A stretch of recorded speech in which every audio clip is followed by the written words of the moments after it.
শুভ সকাল সবাইকে আমন্ত্রণ জানাচ্ছি মেরিল মিল্ক সোপবার রাঙা সকাল অনুষ্ঠানে। সুন্দর একটি দিনের প্রত্যাশা নিয়ে পুরো অনুষ্ঠান জুড়ে আপনাদের সাথে থাকছি আমি জেরিন, এবং সুন্দর দিনে আমিও আছি মাসুক।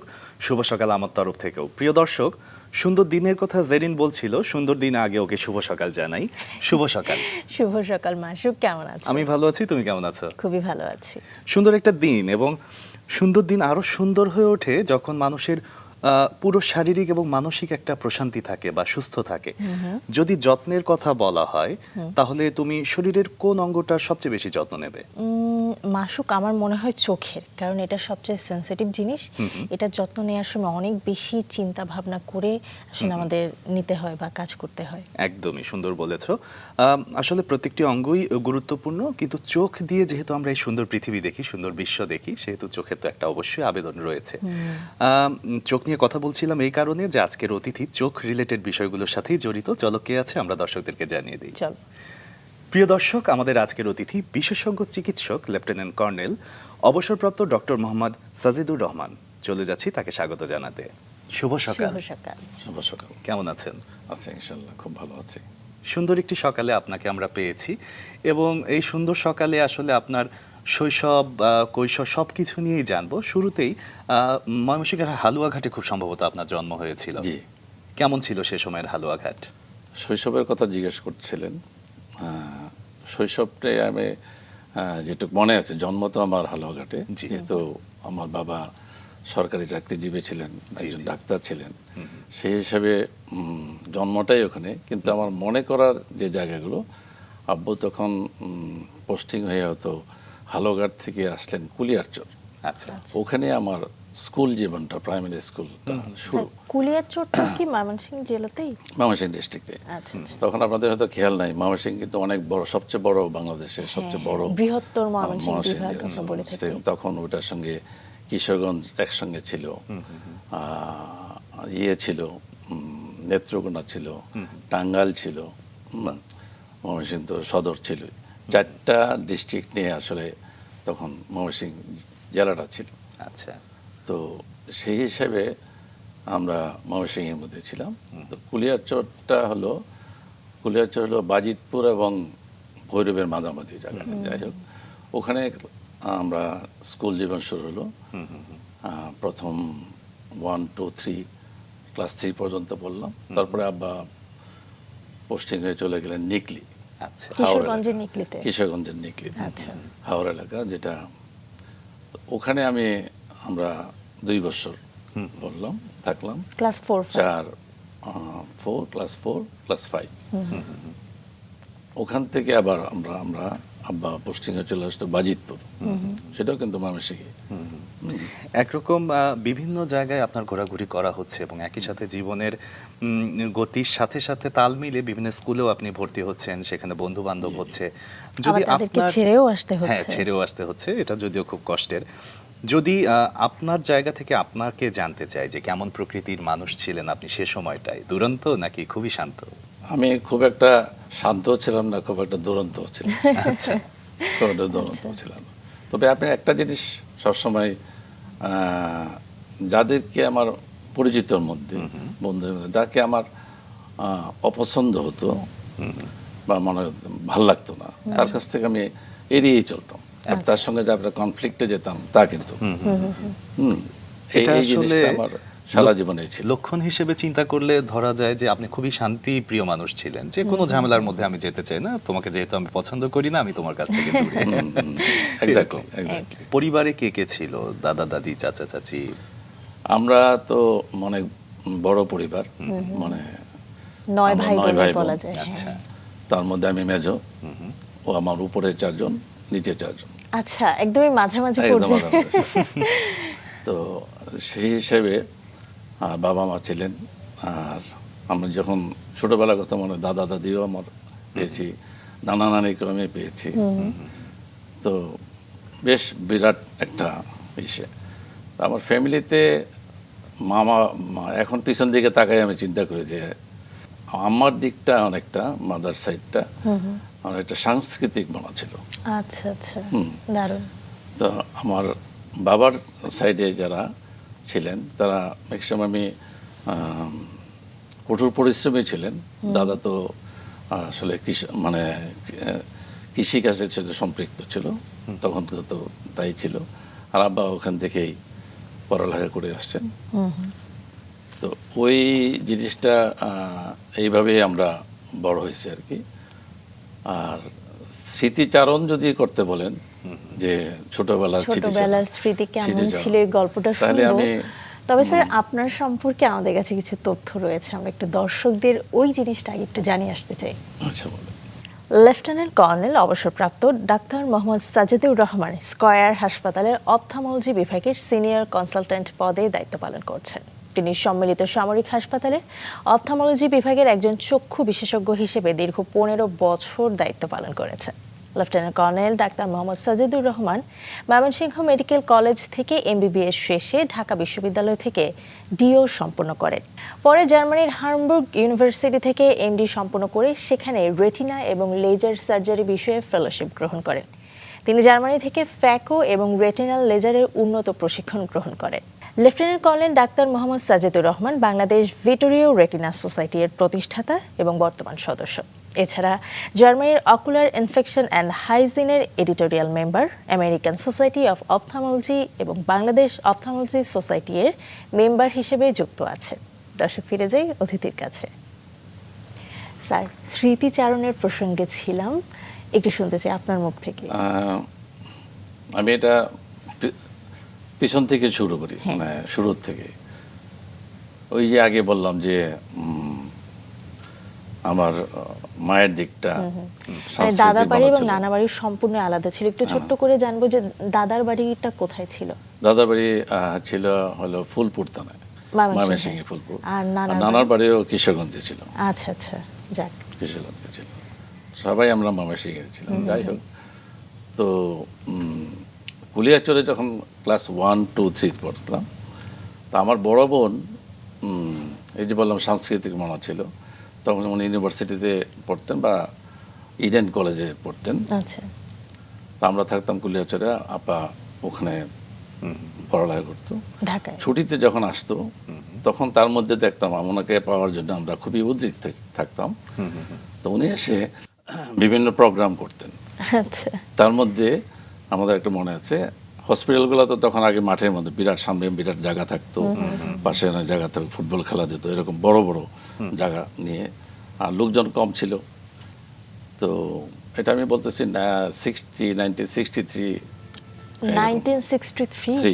এই সময়, অনেক বছর আগে, 63, দেশ স্বাধীনের আগে। 62, হ্যাঁ। তখন উনি এসে বিভিন্ন প্রোগ্রাম করতো। প্রোগ্রামের মধ্যে একটা নাটক করেছিল।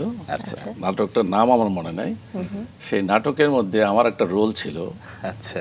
আমার রোলের মধ্যে আমার কাজ ছিল যে রাজা বসে থাকবেন, রাজা আমাকে বলবেন যে আমি এখন ইয়েতে যাব, মদনা তুমি আমি এখন ওয়াশরুমে যাব, তখন আমার টয়লেটে যাব, তো ঘটি নিয়ে আয়। তো যাই হোক, এই রোলটা আমার ছিল। তখন পিচ্ছি ঘটি নিয়ে গিয়েছিলেন তো? হ্যাঁ। তো আমি আগেগুলো স্টেজগুলো আপনাদের মনে আছে কিনা জানি না, পাশে এরকম করে সিট দেওয়া থাকবে, পাশে ওখান থেকে আসতো। তো রোলে আমিও যথারীতি দাঁড়িয়ে গেলাম। তো আমাকে ডাক দিল, রাজা ডাক দিল, আমি মদ্দা লুটা নিয়ে আয়। ঠিক আছে। তো আমি লুটা নিয়ে গেলাম, চেষ্টা করলাম। তো ওখানে কিন্তু মানুষকে মাইকিং করার যে আমরা অনুষ্ঠান হবে কিছু ছিল, আমাদের পরিবারের মধ্যে এটা সীমাবদ্ধ থাকতো, আত্মীয় স্বজন, আবার বন্ধু বান্ধব, তাদের ফ্যামিলি। কিন্তু প্রচুর লোক আসতো, মাঠ ভর্তি হয়ে, মানে অনুষ্ঠান কিছু করা ছিল না, তো মাঠ ভর্তি করে লোক হয়ে গেছে। তো আমি পরের দিন স্কুলে গেছি, তখন আমাকে আর কেউ, আমার ডাক নাম হলো সাজু, ডাক নামে আর ডাকে না, এই মদনা ঘটে নিয়ে। আমি এত অফেন্ডেড হয়েছি যে আমাকে চাকর বানাই ফেলছে। আমি আমার বোনটা এসে খুবই ইয়ে করলাম যে তুমি আমাকে এরকম একটা রোল দিলে, আমাকে স্কুলের নামই আমার চেঞ্জ হয়ে গেল। এই একটা ঘটনা মনে আছে আমার। আর আমি ইয়ে করতাম, পশু পাখি পালতে খুব পছন্দ করতাম ওই সময়টায়। কি কি পালতেন স্যার? আমি কুকুর পালতাম, আমি বিড়াল পালতাম, আমি বেজি পালতাম, বেজি আমি পালতেন। ময়না পেলেছি। আচ্ছা আচ্ছা তারপরে এখন আমার একটা বিড়াল আছে। আচ্ছা কুলিয়ারচর থেকে দেখতে আসলাম, আর নিকলিতে আসার পরে সেই একই বড় আপা তখনও ইউনিভার্সিটি থেকে বের হয় নাই, সে আচ্ছা। প্রোগ্রাম করতো। তখন আমাদের বাসাটা ছিল বাসার ভিতরে প্রোগ্রাম করলাম, আচ্ছা আচ্ছা সেরকম একটা প্রোগ্রাম ছিল। আপনারা কি সাধারণত অফিসার্স কোয়ার্টারে থাকতেন? অফিসেস করে আচ্ছা আচ্ছা ওই জায়গাগুলো তো ডাক্তারদের অনেক জন্য, বড় হয়। হ্যাঁ তো ওই খোলামেলা ওই হয়। প্রোগ্রামটা আগে যে প্রোগ্রাম কুলিয়াচরটা সেটা কিন্তু মাঠের মধ্যে হয়েছিল, হসপিটালের বারান্দায়। আর এইটা করেছিলাম আমরা নিকলিতে আমাদের বাসায়। আচ্ছা বাসায় ভিতরে একটা উঠান থাকতো বলে আমরা উঠান বলি আর কি। চারিদিকে টিনের ঘেরা ছিল, ঘের ছিল।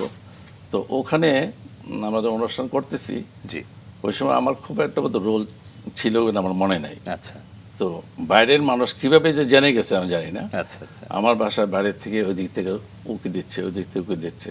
পরে আসলে কি ভারের চোটে বাইরের যে ওয়ালটা ছিল মানে টিনের ঘটে ভেঙে পড়ে Oh my God! যে নবম শ্রেণীতে থাকা অবস্থায় এই দেশের প্রেক্ষাপটে বিশাল বড় একটা পরিবর্তন আসে, যার জন্য আমরা এখনো পর্যন্ত গর্বিত। আপনার ওই সময়ের স্মৃতিটা একটু শুনতে চাই, ৭১-এর স্মৃতি। তাহলে আমার স্কুল জীবনটা সম্বন্ধে আমাদের বলতে হয়। জি আমি আগেই বলেছি ক্লাস 5 পর্যন্ত আমি নিকলিতে ছিলাম। তারপর আমরা চলে আসি বাজিতপুর, আচ্ছা নিকলির কাছাকাছি জায়গায়। সবগুলাই আসলে হাওড় এরিয়াতে। ক্লাস 6 থেকে আমি এখন স্কুলে পড়াশোনা শুরু করি। তো এর মধ্যে আমার মনে হয় 65 ওয়ার্ডটাও আমার দেখার সুযোগ হয়েছে। আচ্ছা আচ্ছা তখন আমার মনে আছে যে প্লেন উপর দিয়ে যাচ্ছিল, ওইটা একটু মনে আছে। বাইরে দাঁড়িয়ে আমরা দেখতেছিলাম শব্দ, আব্বা আমাদেরকে সবাইকে ঘরের ভিতরে ঢুকাই দিল।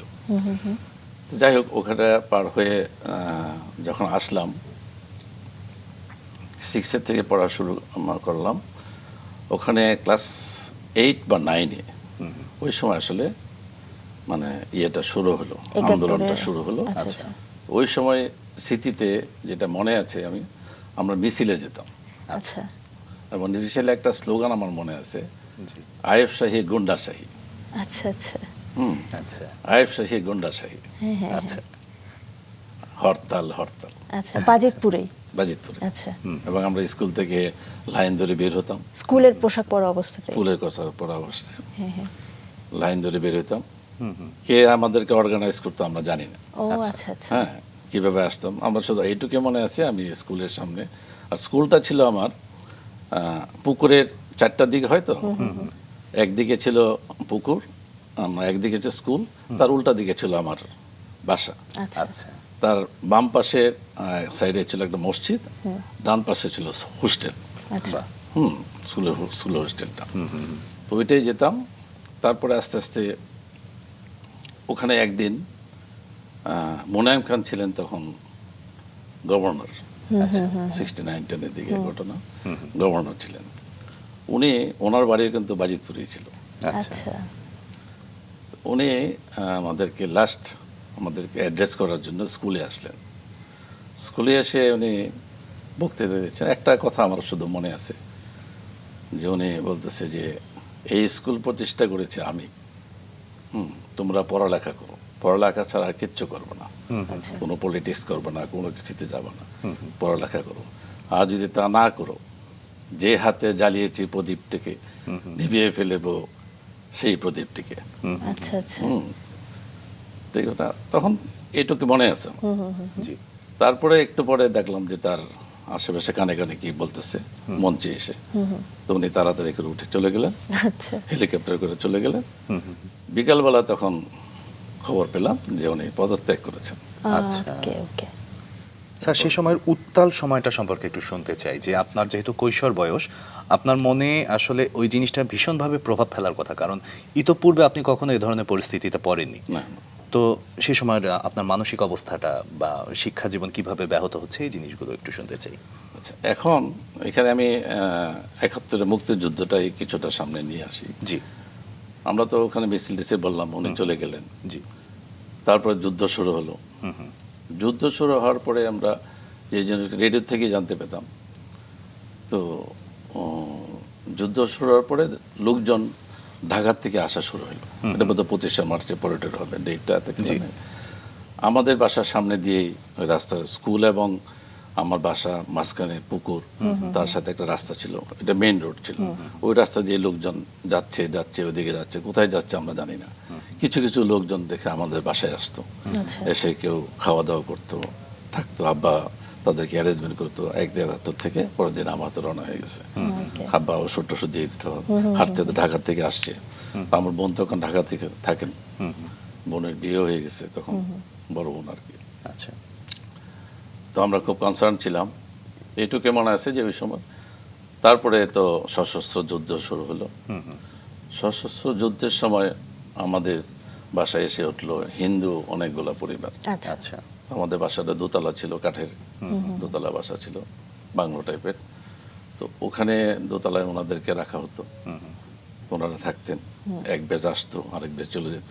আচ্ছা আচ্ছা আমাদের যে ফ্রিডম ফাইটার আসা, আমার ভাইয়ের এক বন্ধু ছিল, উনি এগুলা এক অর্গানাইজ করতেন। প্রকার আশ্রয় কেন্দ্রের মতোই ছিল আপনার হ্যাঁ, বাসাটা। তো ওখানে উনি এসে হয়তো রাত্রেবেলা ওদেরকে পার করে দিলেন, আবার আরেকটা গ্রুপ এনে রাখতো।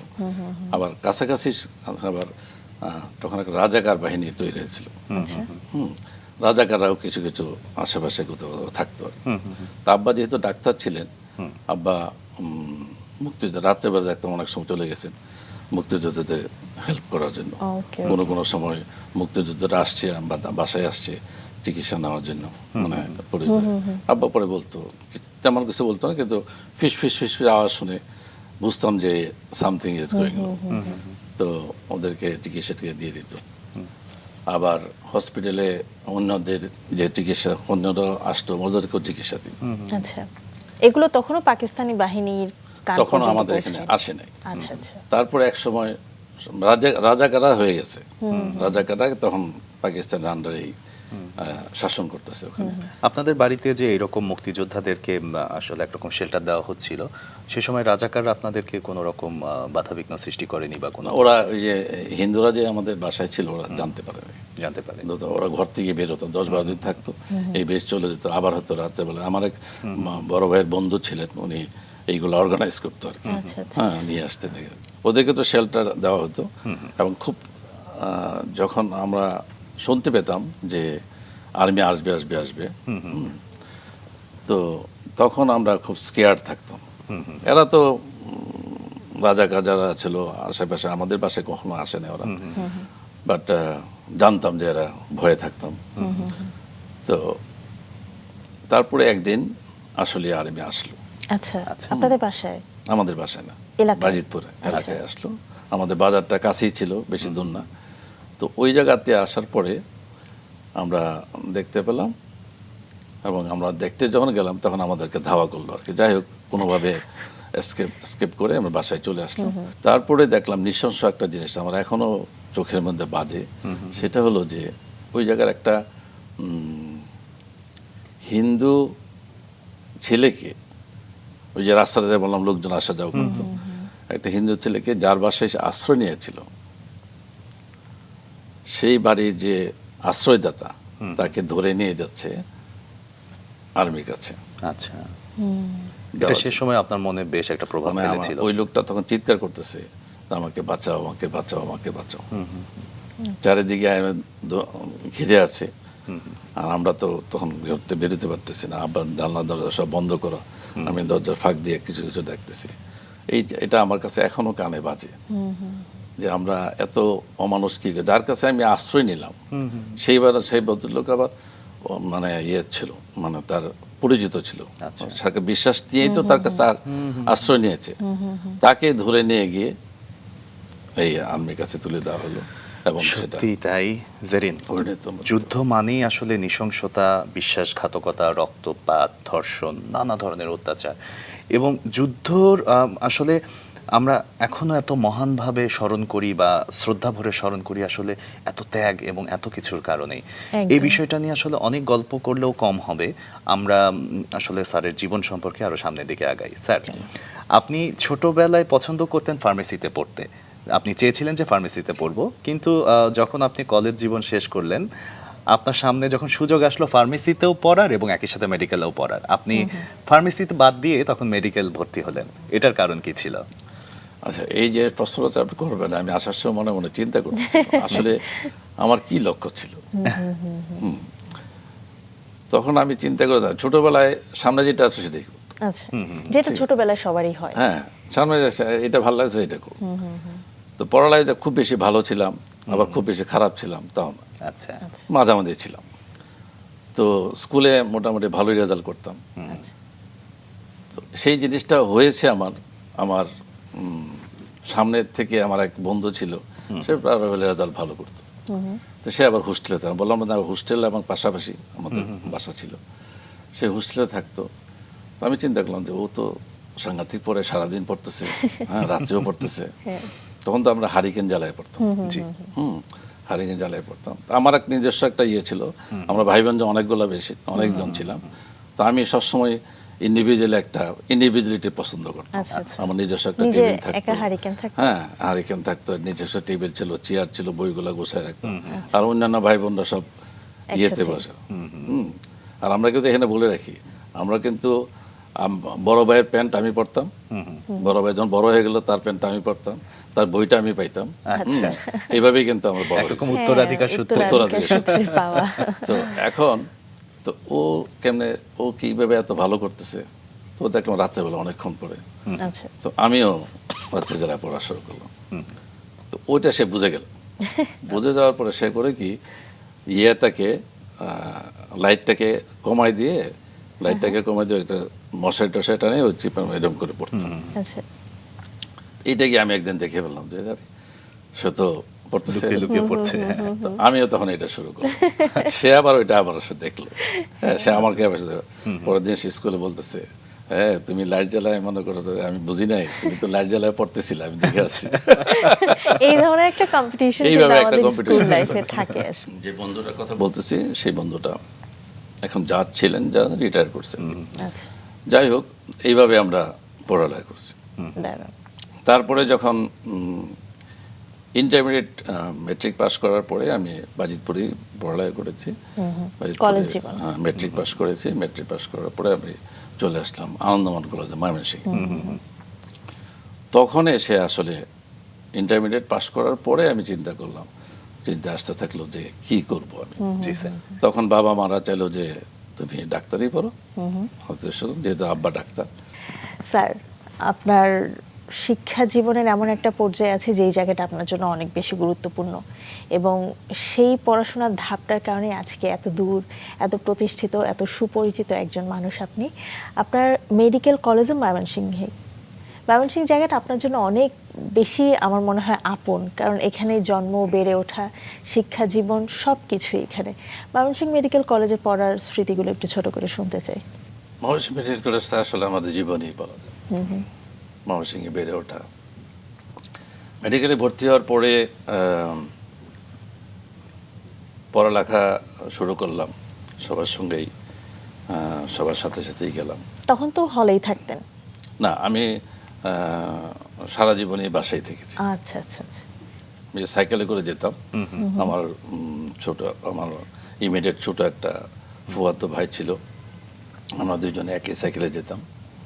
কোনো সময় তার সাইকেল। মেডিকেল পড়াকালীন সময়ে আসলে অনেক রকম স্মৃতি থাকে, এরকম কোনো স্মৃতি আছে ছোট করে যদি জানি? খেলাধুলা করতাম ওখানে। স্মৃতিগুলোর মধ্যে যে জিনিসটা মনে আছে সেটা হলো আমি ব্যাডমিন্টন খেলতাম। ব্যাডমিন্টনে আমি মেডিকেল কলেজে 3বার চ্যাম্পিয়নও ছিলাম। তো ওই সময়টায় আমি খুব হ্যাংলা পাতলা ছিলাম। এখন একটু মোটা, মানে অনেক, আমি প্রায় 60 পাউন্ড আন্ডারওয়েট ছিলাম। আন্ডারওয়েট ছিলাম। তো আমি যখন খেলতে যেতাম তো আমাকে সবাই ফরিং নামে ডাকত। ব্যাডমিন্টন খেলার সময় তো আপনাকে লাফালাফি করতে হয়, এবং ওইভাবেই আমার ওয়াইফের সঙ্গে পরিচয়। কিভাবে? ব্যাডমিন্টন খেলতে গিয়ে না, তো ওরা খেলা দেখতে আসতো, আমার থেকে জুনিয়র খেলা দেখতে আসতো। তারও কি ময়মনসিংহ মেডিকেলেরই ছিল? উনি ময়মনসিংহ মেডিকেলের ছিল। তো তাকে খেপাইতো যে আজকে ফরিং এর খেলা আছে, চল যাই। ওইভাবে তারা সংগঠিত হয়ে আসতো আর কি। তার মানে সে কি আপনাকে শুরু থেকে পছন্দ করতে হয়তো? তা ঠিক জানি না, মানে আমি ওইভাবেই, যাই হোক কোনোভাবে আমার বান্ধবীর সাথে কথা হলো। আমার বান্ধবী বোন ছিল উনি, তো উনি বান্ধবী মানে পরিচয় পর্বটা ওই সময় থেকে শুরু। বললাম যে দেখেন তো উনি, তখন আমি 5th ইয়ারে উঠে গেছি প্রায়। আচ্ছা, হ্যাঁ 5th ইয়ারে উঠে গেছি শেষ পর্যায়ে। হ্যাঁ শেষ পর্যায়ে জিজ্ঞেস করলাম, বললো যে হ্যাঁ ঠিক আছে, কথা বলেন, ওনাদের কোনো চাওয়া আছে কিনা, মানে আমাকে পছন্দ আছে না, যাই হোক এভাবে সম্পর্কটা এগিয়েছে। এগিয়ে গেল। স্যার, আপনার জীবনে আপনি বাংলাদেশ আর্মিতে কখন যোগ করলেন এবং কোথায় ছিল আপনার প্রথম পোস্টিং? আর্মিতে আমি ইন্টার্নি শেষ করেই আর্মিতে জয়েন করলাম কত সালে? 83-তে। 83। হ্যাঁ, তার আগে আমরা প্রায় 6 মাস আগে, না 1 বছর আগে অ্যাপ্লাই করেছিলাম আর্মিতে। আর্মিতে অ্যাপ্লাই করার পরে আমাদের সিলেকশন হলো, সিলেকশন পরীক্ষা টরীক্ষা দিলাম, পরীক্ষা দিয়ে সিলেকশন পেলাম। সিলেকশনের চিঠি আসলো প্রায় 6 মাস পরে। আসার পরে আমাদেরকে বললো যে তোমরা জয়েন করবো ওই তারিখে, মানে ইন্টার্নের মাঝামাঝি সময় আমাদেরকে জয়েন করতে বললো। তো আমি চিন্তা করলাম যে ঠিক আছে, এত আগে ইন্টারনেট অর্ধেক হয়ে গেছে, অর্ধেকটা শেষ করি। তো আমি আবার অ্যাপ্লিকেশন করে যে আমাকে ইন্টারনেট শেষ করে জয়েন করার সুযোগ দেওয়া হোক। আচ্ছা, সেই অনুযায়ী আবার সেই অনুযায়ী আমাকে সুযোগও দেওয়া হলো। ইন্টারনেট পরে আমি জয়েন করলাম। কিছু কিছু বন্ধু বান্ধব আছে যারা আবার ইন্টারনেট সময় আর্মিতে ঢুকে, এটাকে সিনিয়রিটি একটা ব্যাপার আছে, আগে জয়েন করলে আগে এসে যাবে, নাম্বার চলে আসবে, এরকম একটা ব্যাপার ছিল। তো আমরা ওইগুলো চিন্তা করি না, আমি মনে করলাম যে ইন্টারনেট পাস করে জয়েন করবো। এই নিয়ে একটা ব্যাপার আছে এখানে। আমি আসলে আমার ফ্যামিলির থেকে কেউ চাচ্ছিল না যে আমি আর্মিতে ঢুকি। এটাই ভাবছিলাম যে আমিও সবাই কিন্তু চাচ্ছিল চিকিৎসক যাতে সরকারি চিকিৎসক হন, এটা হয়তো বা চাচ্ছিল, কিন্তু হঠাৎ আর্মিতে কেন? আর্মিতে ওই পরীক্ষা দিয়েছিলাম।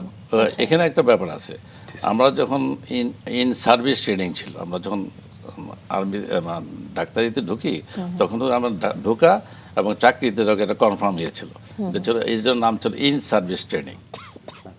তো এরশাদ তখন ক্ষমতায় চলে আসছে, আমরা যখন পাশ করি তখন বললো যে একটা বেসকে চাকরি দিলে, পরে বললো যে না, তোমাদেরকে আর চাকরি দেওয়া হবে না, আনসার্টিনিতে পড়ে গেল। তখন আমি অল্টারনেট হিসেবে আর্মিতে ওই ধরনের কোনো প্ল্যানিং ছিল না, ওইরকম প্ল্যান ছিল। তো ওখান থেকে যখন আমাকে আর্মিতে চাকরি হচ্ছে না, আমাদের কনফার্ম হচ্ছে না, আর্মি তো ডাকতেছে, এরকম একটা পরিস্থিতিতে আমার চাকরি গভর্নমেন্ট সার্ভিসও হয় নাই, আবার আর্মিতে যাওয়ারও সময় হয়ে গেছে। এরকম একটা সময়ে আমি তখন ডিসিশন নিলাম যে না, আমার অন্যান্য বন্ধু বান্ধব ঢুকে গেছে, এখন আমাকে আর্মিতে যেতে হবে। যখন আমি যাই, এখন মনে আছে আমার বড় বোন তখন বাসায় ছিল, সে খুবই অজোরে কাঁদতেছে। কেন কাঁদতেছে? আমি আর্মিতে যাওয়া মানে আমার লাইফ শেষ, তাই না? আমি বাঁচবো কি মরবো, আর্মি মানে তো এরকম, জীবনটা এরকমই। তো উনি টিচার মানুষ, সে প্রফেসর হিসেবে রিটায়ার করছে, ফিলোসফির প্রফেসর ছিলেন। তো উনিও কান্নাকাটি করতেছে, আমিও কান্নাকাটি করলাম, উপায় নাই দেখে আমি আসলে আর্মিতে জয়েন করলাম। আর্মিতে জয়েন করার পরে ময়মনসিংহে আমার পোস্টিং ছিল, জয়েন করলাম। আমাদের একটা ট্রেনিং পার্ট আছে, জি স্যার, 6 মাস বা 8 মাস এরকম একটা ট্রেনিং পার্ট আছে। কি কি প্রশিক্ষণ নিতে হয়েছিল স্যার? আমাদেরকে ট্রেনিং পার্টে 2টা পার্ট ছিল, একটা হলো ফিজিক্যাল এবং আর্মির বেসিক ইয়েগুলো, আর একটা হলো মেডিকেল ওরিয়েন্টেড। তো 2টা ভাগ ছিল। 4 মাসের মধ্যে ফিজিক্যাল একটা ইয়ে ছিল, অন্যরা যেভাবে করে ওরকমই আমাদের ছিল। তো সেইখানে আমাদেরকে আর্মসের ট্রেনিং দেওয়ানো হতো, ফিজিক্যাল অ্যাক্টিভিটি করানো হতো, আর্মি নিয়মকানুন, আর্মি ল, এই সমস্ত জিনিস শেখানো হতো। আর পরের পার্টটাতে ডাক্তারি অন্তের কীভাবে আমরা আর্মিতে ইকুয়েন্টেড, মানে আর্মি সিস্টেম অনুযায়ী আমরা চলবো, জি জি। কিন্তু আমরা তখন, এখন তো অফিসাররা সবাই, ডাক্তাররা সবাই বিএমএতে যায়, বাংলা মেয়ে, আমরা কিন্তু তা না, আমাদের আলাদা একটা ইনস্টিটিউট ছিল, ওখানে গিয়েছিলাম। এটা ছিল রাজশাহীতে, রাজশাহী এমসি সেন্টার বলে, আর্মি মেডিকেল কোর্স সেন্টার, ওখানে ট্রেনিংটা হতো। আর একটা মেডিকেল পার্টটা হতো এফএমআই বলে, আর্ম ফোর্স মেডিকেল ইনস্টিটিউট, ওইটা হতো। এটা এখনো আছে, বাট এখন বিএমএটা হয়তো হয়েছে, এখন অনেক বেশি জনপ্রিয় হয়ে গিয়েছে, আসলে সবাই সময়টা হয়তো একটু বেশি লাগে। এর পরবর্তীতে ট্রেনিং নেওয়া শেষ হবার পরে সিএমএইচে যোগদান করলেন? না, তারপরে হলো শেষ করলাম। ওখান থেকে আমার জয়েন করার পরপরই আমি ওখান থেকে চলে গেলাম, 8 মাস ছিলাম ওখানে ময়মনসিংহে। 8 মাস থাকার পরে আমাকে দেওয়া হলো, ওই সময় আমি বিয়েও করলাম, তারপরে আমাকে দেওয়া হলো ঘাটালে থাকলাম মতো মাস 6, তারপরে ট্রেনিংয়ে গেলাম 6 মাস। ওই ট্রেনিং করে আসার পরে আমাদের পোস্টিং হলো আমার পোস্টিং হলো খাগড়াছড়িতে। আচ্ছা আচ্ছা, যেটা হয় সবার ক্ষেত্রে। খাগড়াছড়িতে পোস্টিং হলো, খাগড়াছড়িতে 2 বছর থাকলাম। আচ্ছা তো এখানে একটা বলার ব্যাপার হলো, আমার ওয়াইফ তখন ডাক্তারি পাশ করে গেছে, ওরা জয়েন করবে। ওকে, সে হলো প্রথম নারী ডাক্তার সিভিলে ওই খাগড়াছড়িতে পোস্টিং। ও আচ্ছা আচ্ছা। তো আমাকে পার্সোনালি যেতে হয়েছে। তখনকার ডিজে ছিল একজন মহিলা, ওনাকে আন্ডারটেকিং দিতে হয়েছে যে আপনি তাকে পোস্টিং দেন, তার দায় দায়িত্ব সব আমার। আচ্ছা আচ্ছা, যেহেতু আপনি সেখানে ছিলেন, আপনিও চাচ্ছিলেন যে আপনার স্ত্রী মেয়েদের পোস্টিং দেওয়ার সুযোগ ছিল না। হ্যাঁ হ্যাঁ, খাগড়াছড়িতে তখন ছিল না। হ্যাঁ, হ্যাঁ, অনেক বছর। হিল ট্যাক্সে পোস্টিং দেওয়ার সুযোগ ছিল। আচ্ছা স্যার, আপনি খাগড়াছড়িতে দায়িত্ব পালনকালীন সময়ে ভারতে গিয়ে একটা অপারেশন পরিচালনা করেছিলেন এবং সন্ত্রাসীকে ভারত থেকে ধরে নিয়ে এসেছিলেন, সেই ঘটনাটা যদি একটু ছোট্ট করে জানি। ওখানে একটা অভিজ্ঞতা খুব মনে আছে আমার। আমি যেহেতু ডাক্তার হিসেবে ছিলাম, ওরা গ্রুপে যখন মুভ করতো তখন আমাকে যেতে হতো। তো ওইটা ছিল ইন্ডিয়ার ভিতরে একটা প্রোগ্রাম, ইয়ে করবে, তারা রেড করবে, ভিতরে ঢুকবে, ঢুকে ইয়ে করবে। তো আমাকে কমান্ডিং অফিসার বললেন যে আমরা তো ওখানে যাব, তুমি চলো, কিন্তু তুমি ভিতরে যেতে পারবে না, আচ্ছা। বা ভিতরে যাওয়া আমাদের সুযোগ নাই, ডাক্তার হিসেবে যে কোনো কিছু হতে পারে। তো আমরা বিডিআর ড্রেস পরে বিডিআর এর ক্যাম্পে গিয়ে উঠলাম। ওয়াকে টুকেতে ভোরবেলা ওরা যখন মার্চ করে যাচ্ছে, ওরা তখন রেড করার সময়, ঢোকার সময় মার্চ করে যায় সকালবেলা, ভোরবেলা। তো আমি ওয়াকে টুকির কাছে বসেছিলাম ওয়ারলেসের সাথে, ওরা কমেন্ট্রি দিচ্ছে, খুবই এক্সাইটিং মনে হচ্ছিল। তো আমি আমার কমেন্ট, স্যার আমিও যাই, আমার খুব যাইতে ইচ্ছে করতেছে আচ্ছা আচ্ছা। ওদের সাথে থাকি। বলে যে না, তোমাকে পাঠালে আমি কোনো কিছু হয়ে গেলে আমার আনসারটা আমার চাকরি থাকবে, আমার কোর্ট পার্সেল হয়ে যাবে। আচ্ছা তো আমি খুবই এক্সাইটেড ছিলাম। আমার চোখের সামনে ওরা লাইভ জিনিসটা হচ্ছে, বলেছে স্যার এই মাত্র দেখলাম শান্তি বাহিনীরা ঘুরে ঘুরে আসতেছে, একজন বাথরুমে গেল, একজন আসলো। তো ওরা গেল, তার মধ্যে বলতেছে, এক সময় বলতেছে যে না স্যার, আমরা এখন কথা বলতে পারবো, আমরা জায়গায় পৌঁছে গেছি, আমার কাজ করতে দেন। তো যাই হোক, ওরা কাজ টাজ করে আসলো। কাজ টাজ করে আসার পরে ওখানে একটা ইয়াং অফিসার ছিল, মানবন নারায়ণ লার্মা, তখনকার সে শান্তি বাহিনীর লিডার ছিলেন। ওনার একটা কবর ছিল ওখানে। আচ্ছা কবরে বাঁশ দিয়ে ঘেরাও করা ছিল। ওই ইয়াং অফিসারটা ওইটা পুরাই দিয়ে আসছে। আচ্ছা আচ্ছা। পুরাই দিয়ে আসছে। ওখান থেকে শান্তি বাহিনীর 6-7 জন, ওটা কিন্তু ইন্ডিয়ার ভিতরে ছিল, 6-7 জনের ধরে নিয়ে আসছে। আচ্ছা তো এটা খুবই এক্সাইটিং একটা ইয়ে ছিল। তারপর আমরা চলে আসলাম ওখান থেকে, আবার খাগড়াছড়িতে চলে আসলাম। পরে আবার ইন্ডিয়াও এটা নিয়ে, শান্তি বাহিনীও এটা নিয়ে অনেক বেশি অ্যাটাকিং ইয়ের মোডে চলে গেল। পুরো সময়টা আপনি টিমের সাথেই ছিলেন? হ্যাঁ, পুরোটা সময়টা টিমের সাথেই ছিলাম। এই একটা উল্লেখযোগ্য ঘটনা মনে হচ্ছে। আর একটা হলো যে ম্যালেরিয়ার খুব প্রকোপ ছিল ওখানে। আচ্ছা, যেহেতু প্রায় ক্যাম্পে বন্যা ক্যাম্পে যেতে ছিল। হতো ওদেরকে, ম্যালেরিয়ার ইয়েভাবে কিভাবে তারা চলবে, প্রোটেকশন কিভাবে দেবে, এইগুলা ইয়ে করতে হতো। একটা ব্যাটালিয়ন হেডকোয়ার্টার যদি খাগড়াছড়িতে ছিল, কিন্তু একটা ব্যাটালিয়নে যে বিভিন্ন কোম্পানিগুলো আছে বিভিন্ন জায়গায় ছড়ানো থাকতো। ওখানে কিন্তু কমিউনিকেশন, কিছু কিছু জায়গায় আছে হেলিকপ্টার দিয়ে আপনার খাবার দিতে হতো, 1 মাসের খাবার ওখানে দিয়ে আসতে হতো। আবার হেলিকপ্টার থেকে ইভাকুয়েট করতে হতো কোনো ইয়ে যদি হতো, অসুস্থ হলে ওদেরকে নিতে হতো।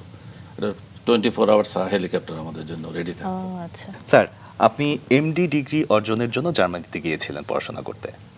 এখানে যদি আমি প্রফেশনাল সাইডে কিছু বলি, সেটা হলো যে আমি আসলে প্রথম দিকে তো অ্যাডমিনিস্ট্রেটিভ সাইডে ছিলাম, এবং আমি চাকরি ছেড়ে দেওয়ার চিন্তা করতাম।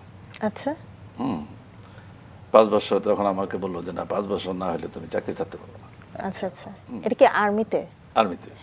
আমার আসলে আমার খুব পড়ালেখা খুব একটা আর ভালো লাগতেছিল না।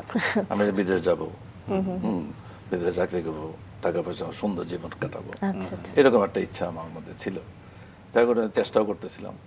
তো দেখলাম যে এটা এবার হবে না, এখন আমাকে চাকরি ছাড়তে হবে। 5 বছর আগে ছাড়া যাবে না। 5 বছর আমি বসে রইলাম। তো এখন 5 বছরের মধ্যে আমার ছেলেও হয়ে গেল, মেয়েও হইলো একটা। তো এখন সংসার বেড়ে গেল। আব্বা রিটায়ারমেন্টে চলে গেলেন।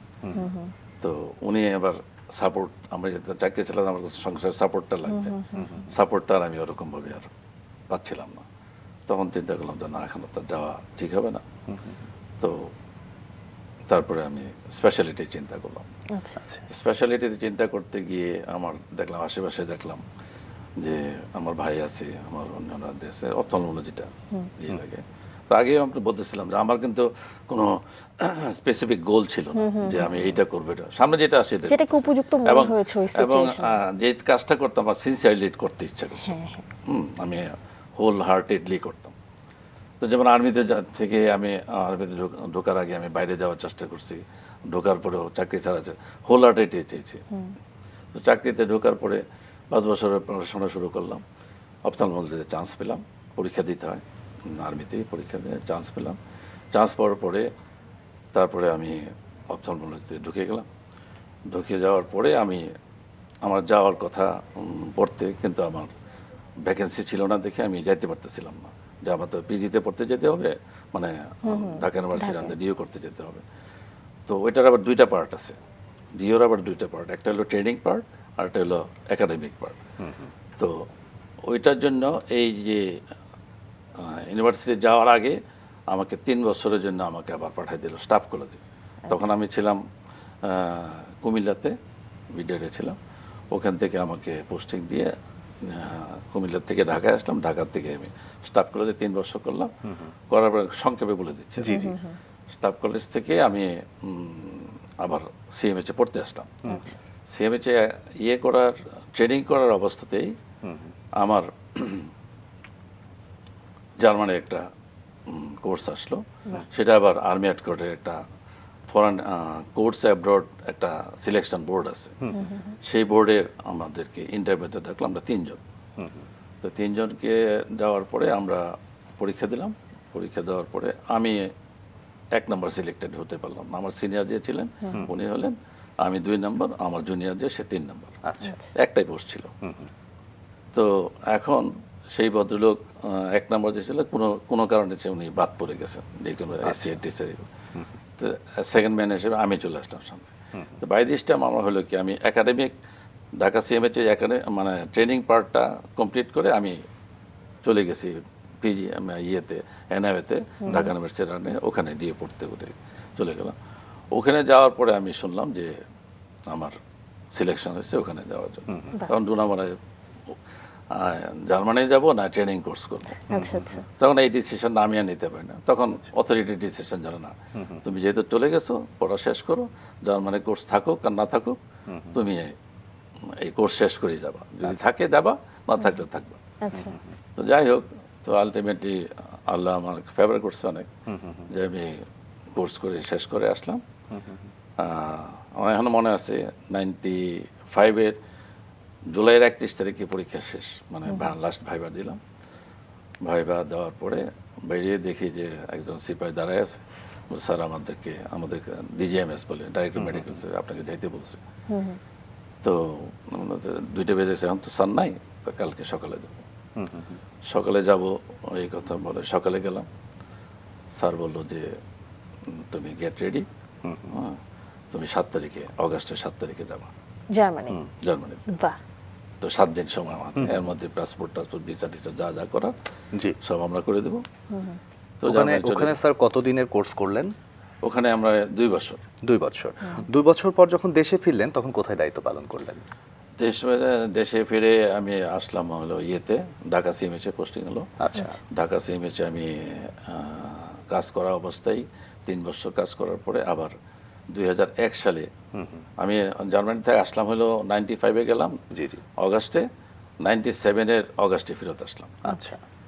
3 বছর কাজ করার পরে আবার আমি 2001 সালে আবার অ্যাডভান্স কোর্সে গেলাম। আচ্ছা। সেটা হলো ফেকোর সার্জারি এবং লেজারের উপরে অ্যাডভান্স করে 3 মাসের জন্য। তো এর মধ্যে আবার প্রমোশন হয়েছে, আমি মেজর হয়েছি। তারপরে যখন জার্মানি থেকে ফিরে আসলাম সেকেন্ড টাইম আর কি 2001 সালে, 2-3-এর দিকে হয়তো লেফটেন্যান্ট কর্নেল হলাম। তো ওই সময় এসে আবার 3 বছর ঢাকা সিএমএইচে কাজ করলাম। তারপরে আমার পোস্টিং হলো নেভিতে। নেভিতে থাকলাম 2 বছর। তারপর নেভি থেকে আবার ঢাকা চিটাগং সিএমএইচে আসলাম, থাকলাম 8 মাস।